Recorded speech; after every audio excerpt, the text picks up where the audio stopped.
एक ब्राह्मण को विवाह के बहुत सालों बाद पुत्र हुआ, लेकिन कुछ वर्षों बाद बालक की असमय मृत्यु हो गई।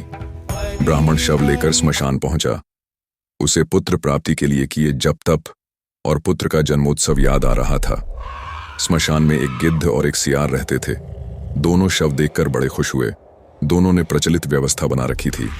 दिन में सियार मांस नहीं खाएगा और रात में गिद्ध। सियार ने सोचा, यदि ब्राह्मण दिन में ही शव रखकर चला गया तो उस पर गिद्ध का अधिकार होगा, इसलिए क्यों ना अंधेरा होने तक ब्राह्मण को बातों में फंसा कर रखा जाए।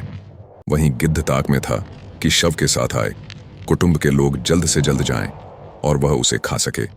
गिद्ध ब्राह्मण के पास गया और उससे वैराग्य की बातें शुरू की।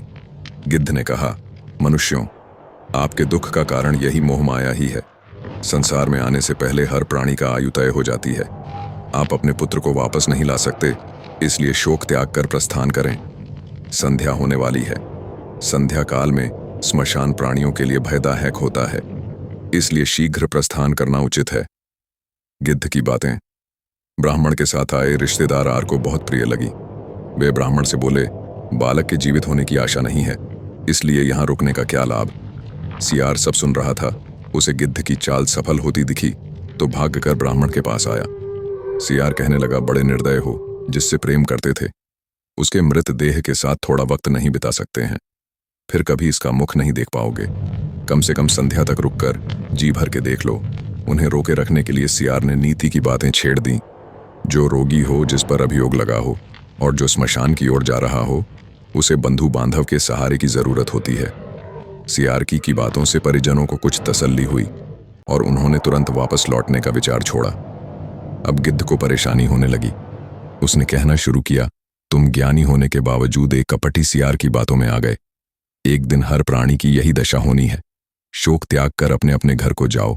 जो बना है वह नष्ट होकर रहता है। तुम्हारा शोक मृतक को दूसरे लोक में कष्ट देगा।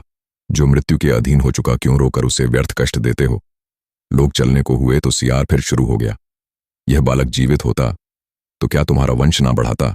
कुल का सूर्य अस्त हुआ है, कम से कम सूर्य तक तो रुको। अब गिद्ध को चिंता हुई। गिद्ध ने कहा, मेरी आयु 100 वर्ष की है। मैंने आज तक किसी को जीवित होते नहीं देखा। तुम्हें शीघ्र जाकर इसके मोक्ष का कार्य आरंभ करना चाहिए।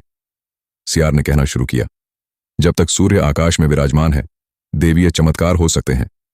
रात्रि में आसुरी शक्तियां प्रबल होती हैं।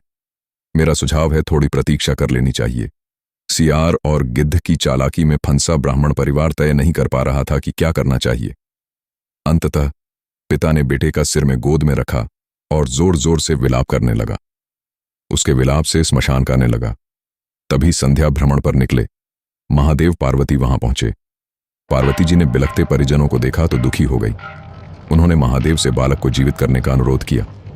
महादेव प्रकट हुए और उन्होंने बालक को 100 वर्ष की आयु दे दी।